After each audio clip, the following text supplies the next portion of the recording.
Hi hello നമസ്കാരം. എൻ്റെ പേര് ഋതു, തൊടുപുഴക്കാരിയാണ്. അപ്പം ഞാൻ പഠിക്കുവാണ്. പിന്നെ എൻ്റെ കൂടെ വീട്ടിൽ ചെറുതായിട്ട് പെറ്റ്സിൻ്റെ ബിസിനസ്സൊക്കെ ചെയ്യുന്നുണ്ട്. ഞാൻ സ്ഥിരമായിട്ട് പോകുന്ന ബസ്സിൻ്റെയും അതിലെ ഡ്രൈവറേട്ടൻ്റെയും കണ്ടക്ടറേട്ടൻ്റെ വീഡിയോ എടുക്കുക, ഇൻസ്റ്റാ റീൽസിൽ പോസ്റ്റ് ചെയ്യുക, ലൈക്ക് മേടിക്കുക, കമൻറ്റ് കുത്തിയിരുന്ന് വായിക്കുക, വൈറലാക്കുക. ഇതാണ് എൻ്റെ ഇപ്പോഴത്തെ ഹോബി. അപ്പം എൻ്റെ ഇന്നത്തെ കണ്ടന്റ് എന്ന് പറയുന്നത് പ്രൈവറ്റ് ബസ്. അപ്പം നമുക്കൊരു ബസ് യാത്രയായാലോ? ആരൊക്കെ കൂടെ പോരും? രമേശ് ചേട്ടൻ പോരുമോ? താത്തയും പോരൂല്ലേ? താത്തനെ ഞാൻ ഫ്രണ്ട് സീറ്റ് ഇരുത്തും. വണ്ടി ഓടിക്കാൻ പറയരുത്, പിടിച്ചിരുന്നാ മതി. രമേശ് ചേട്ടാ, പണ്ടൊക്കെ ഈ ബസ് എന്ന് പറയുമ്പോഴേ, പണ്ടൊക്കെ സ്കൂളിൽ പഠിക്കുന്ന സമയത്ത് ഞാൻ ചിലപ്പോൾ ഒറ്റയ്ക്കായിരിക്കും ബസ്സിൽ കയറാറുണ്ടായിരിക്കുക. അപ്പൊ കൈ നീട്ടുമുണ്ടല്ലോ, ബസ് നിർത്തുവോ, നിർത്താതെ പോവോ? അഥവാ നിർത്താതെ പോയി കഴിഞ്ഞ് കഴിഞ്ഞാൽ നാണക്കേടാവുമല്ലോ. ഏത് ബസ്സിലിരിക്കുന്നവരും കാണും, നാട്ടുകാരെ നിങ്ങളും കാണും. അപ്പൊ ഞാൻ ഓർക്കും, അങ്ങനെ നിർത്താതെ പോയി കഴിഞ്ഞാൽ ഇനി മേലെ ആ ബസ് കയറത്തില്ലെന്നും ആ ബസ്സിന്റെ പരിസരത്ത് പോലും പോകാതെ മുങ്ങി നടക്കാന്ന് വിചാരിച്ചിട്ടുണ്ട്. പിന്നെ നമ്മൾ കടയിലൊക്കെ പോയി കഴിയുമ്പോഴത്തേക്ക് ഞാൻ കടയിൽ പോവാണല്ലോ, ഓരോ കിട്ടുകയാണെങ്കിൽ ഞാൻ അത് ചോദിച്ചു മേടിച്ചിരിക്കും. താത്തനെ കണ്ടാലറിയാം, താത്ത ഓരോല്ലാം ഫുള്ള് മേടിച്ചിട്ട് താത്ത തിരിച്ചു പോരത്തുള്ളൂ. ബസ്സിന് മുന്നിൽ കൈ നീട്ടാൻ മാത്രമല്ല കേട്ടോ, ബാലൻസിന് കണ്ടക്ടർ മുന്നിൽ കൈ നീട്ടാൻ എനിക്ക് ഭയങ്കര മടിയാണ്. പിന്നെ നമ്മുടെ ഈ ബസ് പറഞ്ഞല്ലോ, ചെളിപുരണ്ട ആനവണ്ടി പോലെയൊന്നുമില്ല. ആ വരവൊന്ന് കാണേണ്ടതാ. ദിവസം കുളിച്ച് സുന്ദരിയായി ചന്ദനക്കുരയൊക്കെ തൊട്ട് വലിയ പൂമാലയൊക്കെ പുള്ളിക്കാരുടെ വരവ്. പ്രത്യേകിച്ച് നമ്മുടെ താമരാശം പിള്ള. എല്ലാവർക്കും താമരാശം പിള്ള ഓർമ്മയുണ്ടായിരിക്കും അല്ലേ? താമരാശം പിള്ള കല്യാണത്തിന് വരുന്നൊരു വരവുണ്ട്. അതേപോലെ പ്രത്യേകിച്ച് ഈ ന്യൂ ഇയർ ഒക്കെ ആണെങ്കിൽ പറമ്പിലെ വാഴ മുതൽ തെങ്ങിൻപൂക്കൽ വരെ വണ്ടിയുടെ ഫ്രണ്ടിൽ കെട്ടി വെച്ചിട്ടാണ് വണ്ടി വരുന്നത്. അത് മാത്രല്ല, ഇപ്പൊ വിഷു ആണെങ്കിൽ കണിക്കൊന്ന പൂ കൊണ്ട് ഹൽദിക്ക് ഒരുങ്ങി വരുന്ന പോലെ ഒരു മഞ്ഞ മയായിരിക്കും വണ്ടിയുടെ ഫ്രണ്ടിൽ. ഇപ്പൊ ക്രിസ്മസ് ആണെങ്കിൽ ഒരു ക്രിസ്മസ് ട്രീയും, വാലന്റൈൻസ് ഡേ ആകുമ്പോൾ ചങ്കത്തൊരു ബലൂൺ വെച്ചിട്ട് ഇങ്ങനെയാണ് ഇപ്പോഴത്തെ വണ്ടികളെല്ലാം വരുന്നത്. പിന്നെ നമ്മുടെ ബസ്സിന്റെ ഇപ്പോഴത്തെ ഒരു ട്രെൻഡിങ് ആയിട്ടൊരു സംഭവം ഉണ്ട്. യൂട്യൂബിലൊക്കെ ട്രെൻഡിങ് ആയിട്ടൊരു സാധനം ഉണ്ടല്ലോ. എന്തോ അത് നമ്മുടെ വീട്ടിൽ എന്തൊക്കെയുണ്ട്, നമ്മുടെ റൂമിൽ എന്തൊക്കെയുണ്ട്, നമ്മുടെ അലമാരിയിൽ എന്തൊക്കെയുണ്ട്, പാത്രത്തിൽ എന്തൊക്കെയുണ്ട്, എന്തോ അത് ഹോം ടൂർ. അതുപോലെ നമുക്കൊരു ബസ് ടൂർ കണ്ടാലോ? Bus tour. അപ്പൊ നമുക്ക് ബസ്സിന്റെ ഉള്ളിലേക്ക് പ്രവേശിക്കാം. അപ്പോൾ ഡൈന ചേച്ചി ബസ്സിന്റെ ഉള്ളിൽ കയറ്റുമൊക്കെ ചെയ്യാം. അവിടെ പല സാധനങ്ങളും കാണും. ഒന്ന് അടിച്ചു മാറ്റിക്കരുത്, എന്തെങ്കിലും വേണമെങ്കിൽ ഞാൻ എടുത്തു തരാം കേട്ടോ. അപ്പോൾ നമ്മൾ ബസ്സിനുള്ളിലേക്ക് പ്രവേശിക്കുകയാണ്. ബസ്സിനുള്ളിലേക്ക് പ്രവേശിക്കുമ്പോൾ നമ്മളവിടെ കാണുന്നത് പൂമാലകളുടെ ശേഖരമായിരിക്കും. പല കളറിലും പല തരത്തിലുള്ള പൂമാലകൾ ചുറ്റും ഇങ്ങനെ കാണും. പിന്നെ മണി അടിക്കുന്ന കയറിൽ നോക്കിക്കഴിഞ്ഞാൽ പല തരത്തിലുള്ള കീ ചെയിനുകൾ കാണാം അവിടെ.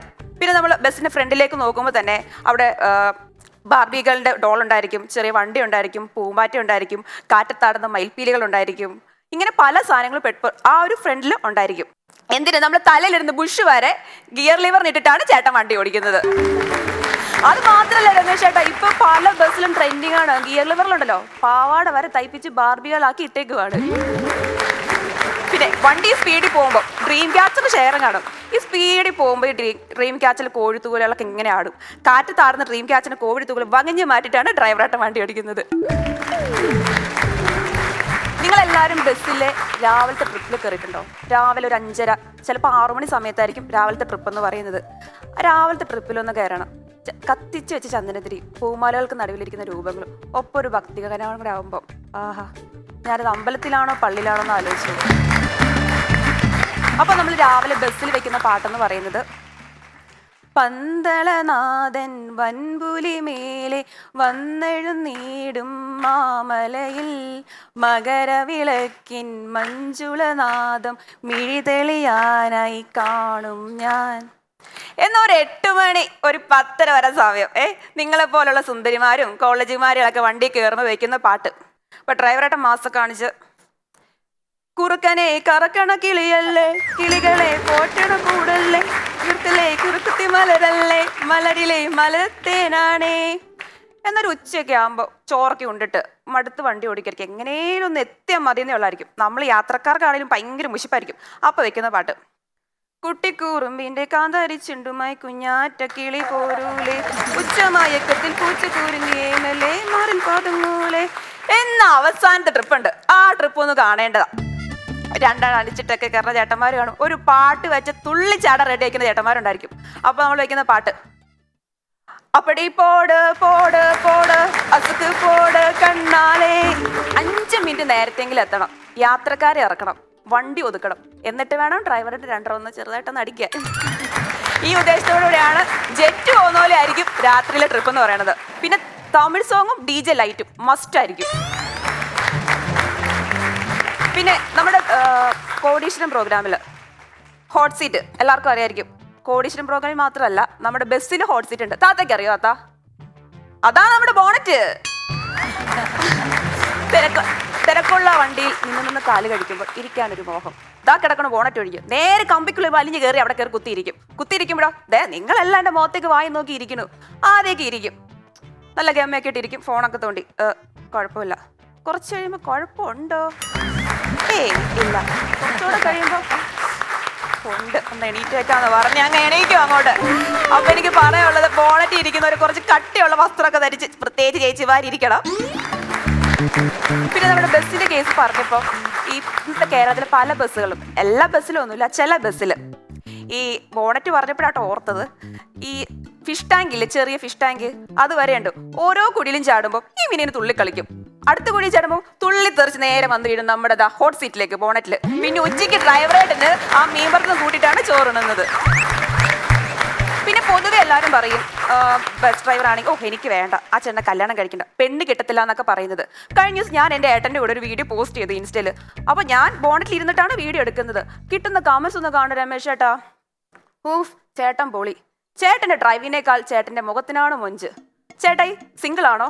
ഇത് കണ്ടിട്ട് ബോയ്സ് ഇടുന്ന കമൻറ്റ്, നാളെ തന്നെ ഡ്രൈവിംഗ് പഠിക്കാൻ പോകണം, ഈ ഹെവി ലൈസൻസ് അവിടെ കിട്ടും, കണ്ടക്ടറിന്റെ ജോലി ഒഴിവുണ്ടെങ്കിൽ പറയുക, ഉള്ള കട അടച്ചിട്ടിട്ട് ഞാൻ വരുന്നതായിരിക്കും. ഇതാണ് പറയുന്നത്. എന്താണെന്നറിയില്ല, കേരളത്തിലെ ബസ് ഡ്രൈവേഴ്സിന് ഇപ്പോൾ ഒടുക്കത്തെ ഫാൻ ബേസാ. ഞങ്ങളുടെ വണ്ടി ഓടിക്കുന്ന ചേട്ടന് കോളേജിൽ പഠിപ്പിക്കായിരുന്നു രമേശ് ചേട്ടാ. അപ്പോൾ ഞാൻ ചോദിച്ചു, ചേട്ടാ എന്താ ഇപ്പം ഈ ഒരു ജോലിയിലേക്ക് വന്നത്, നല്ല ശമ്പളമൊക്കെ ഇല്ലായിരുന്നോ? പുള്ളി പറഞ്ഞു, മോളെ ഡ്രൈവിംഗ് എന്ന് പറഞ്ഞു അതൊരു വികാരമാണ്. കിട്ടുന്ന ശമ്പളം കുറവാണേലും കിട്ടുന്ന സന്തോഷം വലുതായിരിക്കുന്ന പുള്ളി പറഞ്ഞത്. പിന്നെ നമ്മളെ പെട്ടിപ്പുറം, കുഞ്ഞു കുട്ടികളെ മുതൽ വലിയ കുട്ടികളെ വരെ ഡ്രൈവറായിട്ട് ഫാനാക്കി മാറ്റിയ സ്ഥലമാണ് നമ്മുടെ പെട്ടിപ്പുറം. അവിടെ ഇരിക്കുമ്പോഴല്ലോ ഒരു ആനപ്പുറത്തിരിക്കുന്ന സുഖമാണ്. അങ്ങനെ ഒരു ദിവസം ഞാൻ പെട്ടിപ്പുറത്ത് ഇരിക്കുമായിരുന്നു രമേശ് ചേട്ടാ. അപ്പൊ ഇങ്ങനെ നോക്കിയപ്പോൾ കുറേ നേരമായിട്ട് എന്നെ ഡ്രൈവറായിട്ട് ഇങ്ങനെ നോക്കണം കണ്ടു. അപ്പൊ ഞാൻ ആദ്യമൊക്കെ സംശയിച്ചു, ഈ ചേട്ടൻ എന്നെയാണോ നോക്കുന്നത്? അപ്പൊ ഞാൻ ഉറപ്പിച്ചു, ഇതെന്നെ തന്നെയാണ്, എന്നെ മാത്രമാണ്. അപ്പൊ ഞാനും ചെറിയ ഫോണൊക്കെ എടുത്തിട്ട് ഞാനൊന്ന് ചെറുതായിട്ട് നോക്കി.